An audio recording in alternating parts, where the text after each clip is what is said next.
Au nom du Père et du Fils et du Saint-Esprit. Amen. Bonjour, chers abonnés et amis spectateurs, soyez les bienvenus à notre 4e numéro de notre émission intitulée « Sur les pas de Jésus ». Nous vous parlerons aujourd'hui de l'eau, des catéchumènes et de la rencontre de Jésus avec la femme samaritaine. Nous vous parlerons de tout cela, comme nous y invitent les lectures de ce 3e dimanche du Carême. Puisse le Seigneur étancher la soif des catéchumènes dans leur désir de connaître Jésus, qui a beaucoup marché sur les routes des hommes. Seigneur, donne-nous l'eau du Saint-Esprit qui est en nous, une source jaillissante. Aussi notre soif sera-t-elle apaisée que nous n'aurons plus besoin d'aller chercher de l'eau vers d'autres pluies. À présent, écoutons le passage de l'Évangile de Saint Jean.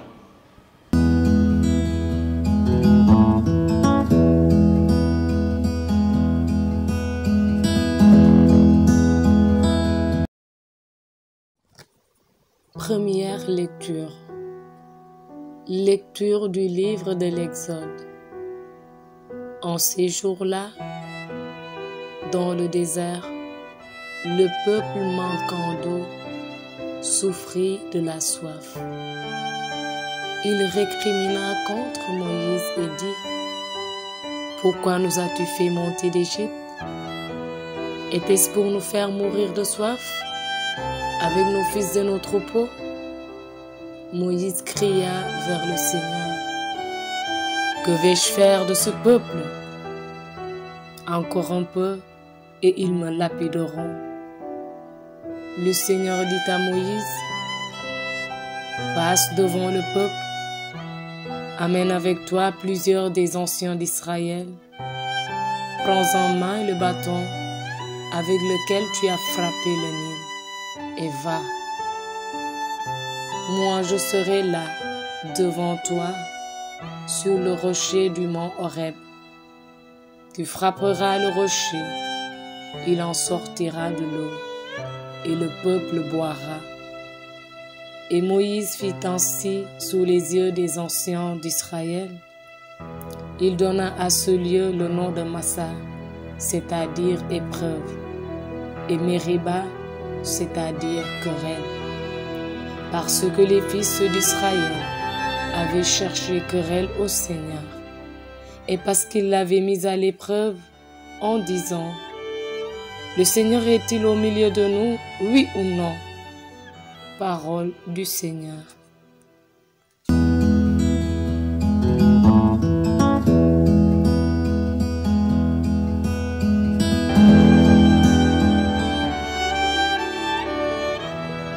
Psaume 94-95. Aujourd'hui, ne fermez pas votre cœur, mais écoutez la voix du Seigneur. Venez, crions de joie pour le Seigneur, acclamons notre rocher, notre salut. Allons jusqu'à lui en rendant grâce, par nos hymnes de fête, acclamons-le. Aujourd'hui, ne fermez pas votre cœur, mais écoutez la voix du Seigneur. Entrez, inclinez-vous, prosternez-vous. Adorons le Seigneur qui nous a fait. Oui, il est notre Dieu. Nous sommes le peuple qu'il conduit. Aujourd'hui, ne fermez pas votre cœur, mais écoutez la voix du Seigneur. Aujourd'hui, écouterez-vous sa parole? Ne fermez pas votre cœur comme au désert, où vos pères m'ont tenté et provoqué. Et pourtant, ils avaient vu mon exploit. Aujourd'hui, ne fermez pas votre cœur, mais écoutez la voix du Seigneur.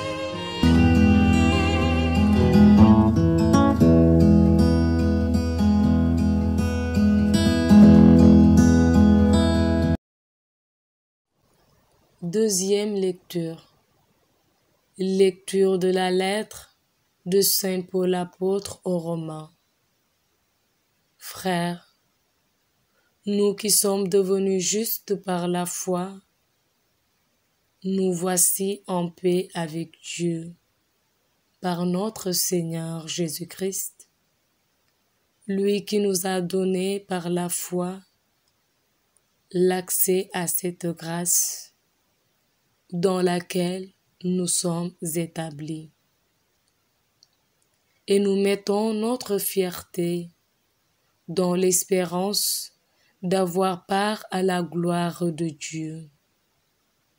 Et l'espérance ne déçoit pas, puisque l'amour de Dieu a été répandu dans nos cœurs par l'Esprit Saint qui nous a été donné.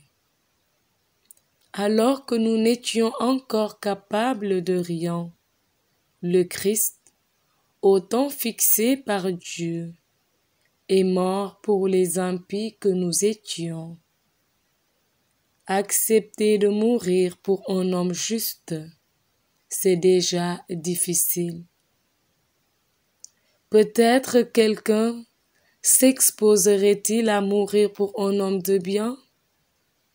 Or, la preuve que Dieu nous aime, c'est que le Christ est mort pour nous, alors que nous étions encore pécheurs. Parole du Seigneur.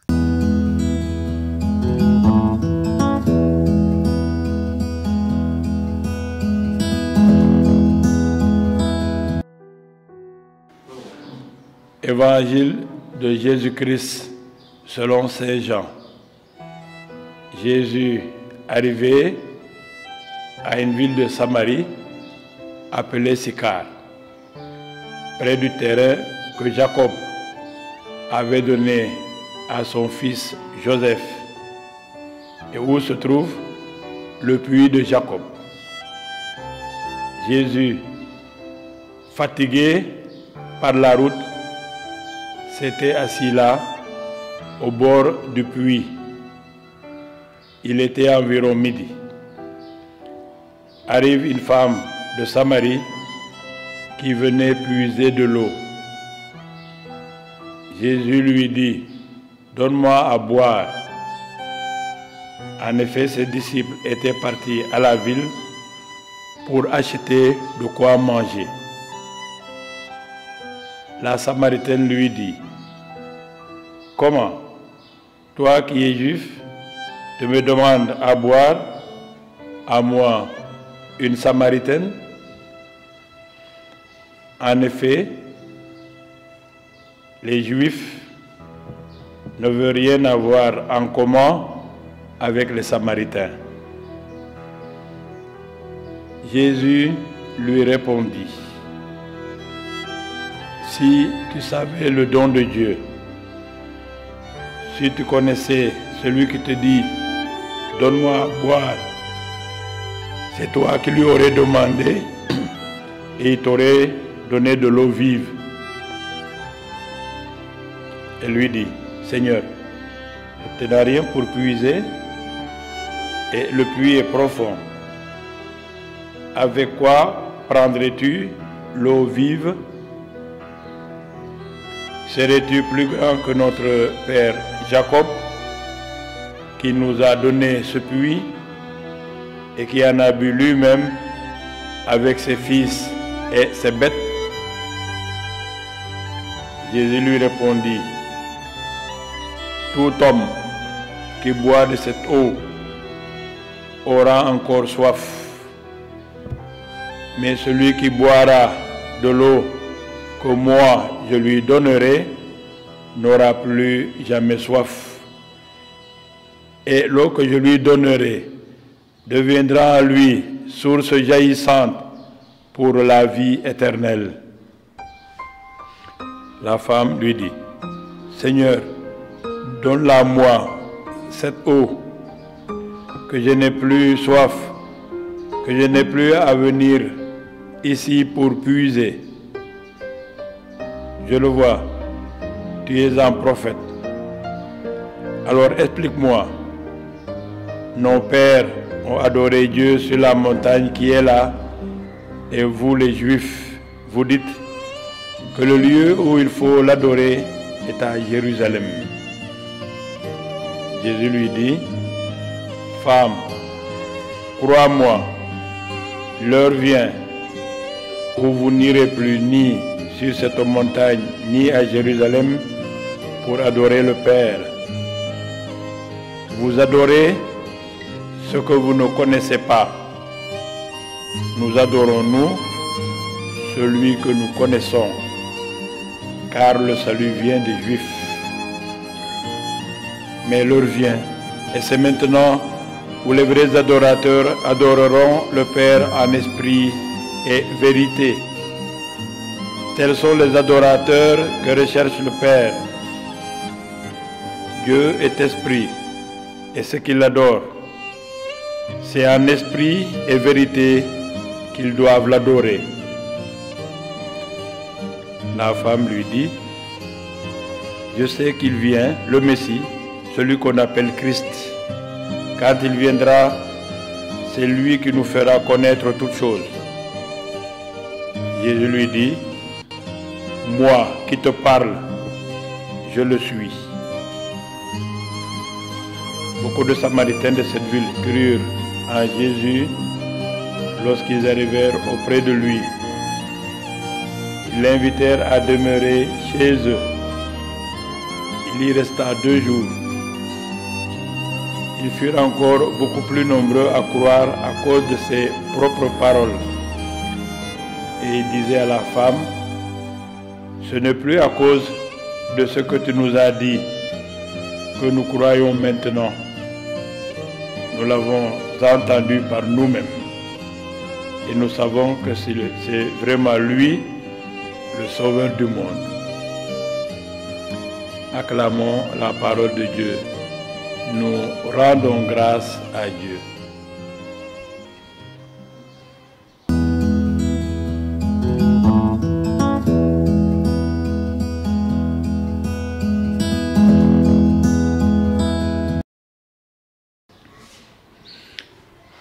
L'évangile de Saint Jean, que nous avons entendu tout à l'heure, nous parlait de la rencontre de Jésus avec la femme samaritaine.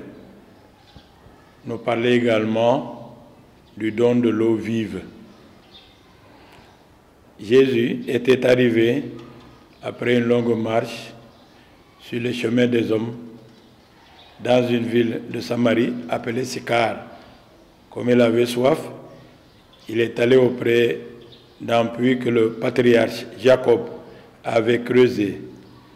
Il avait demandé de l'eau à une femme samaritaine qui était venue puiser de l'eau à ce puits. Puisque les Juifs et les Samaritains ne s'entendaient pas trop à l'époque, la femme était portée à refuser, en lui disant, « Comment, toi qui es Juif, tu me demandes à boire, à moi, une Samaritaine ?» C'est là que Jésus lui répondit, « Si tu savais le don de Dieu, si tu connaissais celui qui te dit, donne-moi à boire, c'est toi qui lui aurais demandé et il t'aurait donné de l'eau vive. » D'après Jésus, cette eau est source jaillissante pour la vie éternelle. Qui n'aurait désiré de cette eau? Voilà pourquoi la femme samaritaine la lui demande pour qu'elle n'ait même plus à venir puiser ici de l'eau. La suite nous fait savoir que cette femme samaritaine s'était convertie car elle vivait dans une situation matrimoniale irrégulière. Et grâce à son témoignage de sa découverte de Jésus comme Messie, son entourage s'était également converti, reconnaissant en Jésus le Sauveur du monde. Pourquoi le choix de cet évangile en pleine période de carême? En effet, d'après le livre des sacrements, ce passage de l'évangile est à mettre en lien avec les récits de la tentation, de la transfiguration, de la guérison de l'aveugle-né et de la résurrection de Lazare, et il a été choisi dès les premiers siècles pour éclairer les dernières étapes de la préparation au baptême des catéchumènes. La rencontre de Jésus avec la femme samaritaine au puits de Jacob, où l'on parlait d'eau, sert de cadre au premier scrutin. Le scrutin, soit dit en passant, renvoie au verbe scruter, c'est-à-dire cette action de Dieu qui jette son regard profond sur le futur baptisé, qu'est le catéchumène. En effet, dans le livre de Samuel, avant même le choix et la consécration du roi David, il est dit ceci: Dieu ne regarde pas l'apparence comme font les hommes, il scrute, c'est-à-dire il regarde profondément les reins et les cœurs. Et c'est comme cela donc qu'il va rejeter certains des fils de Jessé avant que le choix ne se portât sur David. Ce regard de Dieu, à en croire le livre des sacrements, est un regard d'amour, de lumière et de vie. Mais l'Église aussi se donne le devoir de vérifier la qualité de vie de ces catéchumènes et en observant des obstacles peut retarder le baptême. Si bien que également le catéchumène est tenu de se convertir également pour correspondre à ce regard profond de Dieu. Et en parlant de vie, nous revenons sur l'eau.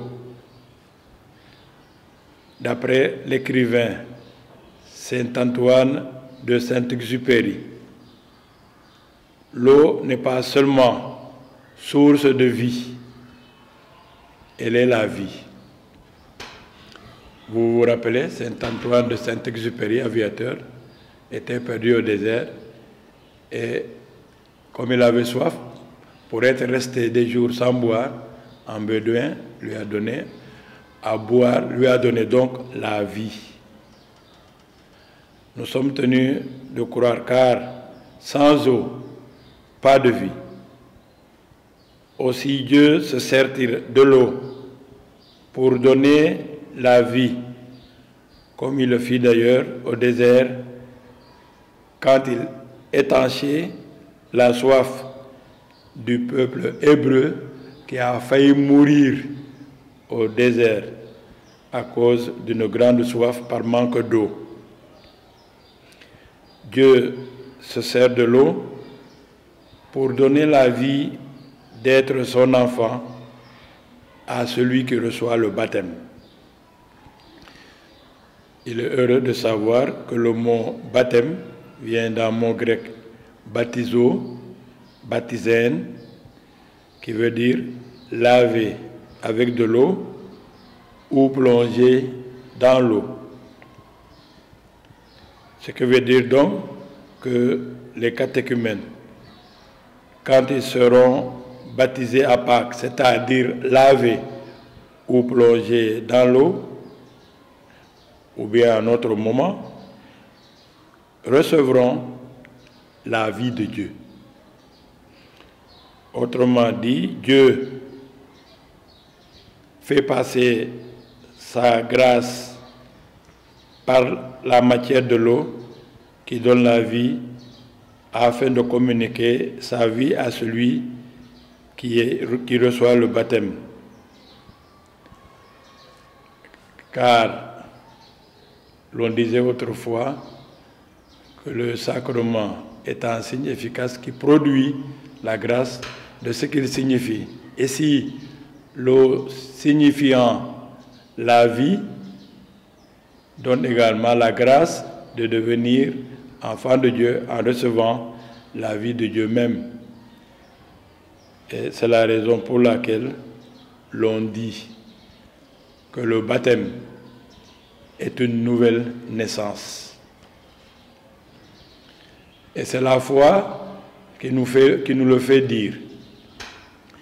Alors il faut savoir que ce n'est pas quelque chose de perceptible, mais il y a cette expérience sensible de la rencontre avec Jésus et le catéchumène qui fait qu'il comprend que quelque chose se joue ici.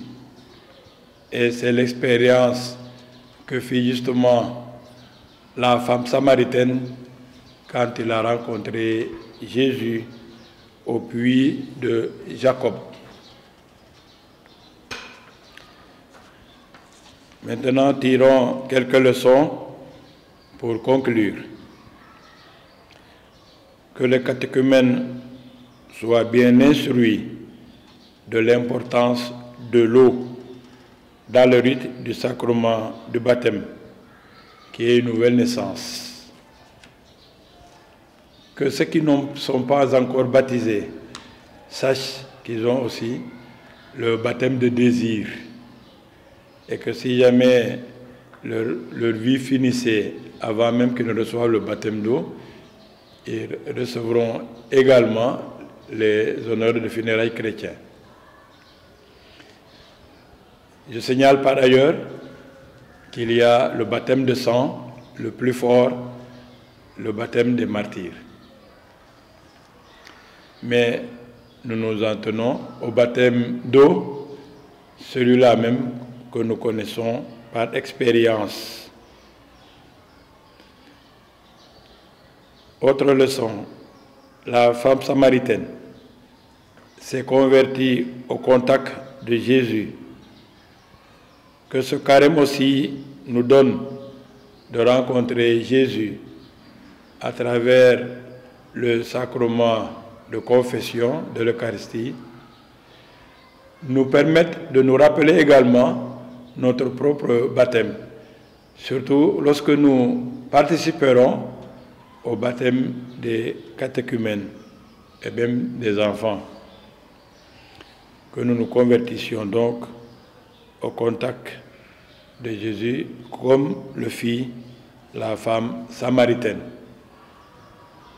Vous le savez, la femme samaritaine vivait dans une situation matrimoniale irrégulière et elle a changé de vie et elle a emporté, il a entraîné son entourage. Les gens de Samarie ont dit: nous ne croyons pas seulement à cause de ce que cette femme nous a dit, mais nous-mêmes, nous croyons, étant donné tout ce que nous avons vu et entendu, parce que, effectivement, ils avaient fait une expérience, une rencontre personnelle avec Jésus au bout de quelques jours que Jésus avait effectué dans cette ville. L'on a parlé de puits et d'eau. Nous lançons un appel au gouvernement et à la Caritas pour continuer à creuser des puits et des forages comme on le faisait autrefois. Nous lançons un appel à tous à ne plus gaspiller de l'eau, à plutôt la préserver, car d'après des spécialistes, l'eau se fait de plus en plus rare dans certaines régions. Et dans Laudato Si, le pape nous invitait déjà à respecter la nature, donc à respecter l'eau, car cette eau qui nous donne la vie, et la vie même de Dieu, est digne également de respect et de considération. Puisse le Seigneur nous donner la vie, la donner aux catéchumènes et aussi aux bébés qui recevront le baptême. Que Dieu vous bénisse. Prions pour les catéchumènes. Seigneur Jésus, tu es pour les catéchumènes la source dont ils ont soif et le maître qu'ils cherchent. Devant toi qui es saint, ils n'osent pas se dire sans péché. Avec confiance, ils ouvrent leur cœur, ils confessent leur misère, ils dévoilent leurs blessures cachées. Dans ton amour, délivre-les de leur infirmité, rétablis leur force, étanche leur soif, accorde-leur la paix. Par la puissance de ton nom, que nous invoquons avec foi, assiste-les maintenant et sauve-les. Commande à l'esprit du mal, que tu as vaincu par ta résurrection, montre à tes catéchumènes le chemin à suivre dans l'esprit, pour qu'en marchant vers le Père dans la force de l'Esprit Saint, ils adorent le Père, le Fils et le Saint-Esprit en vérité.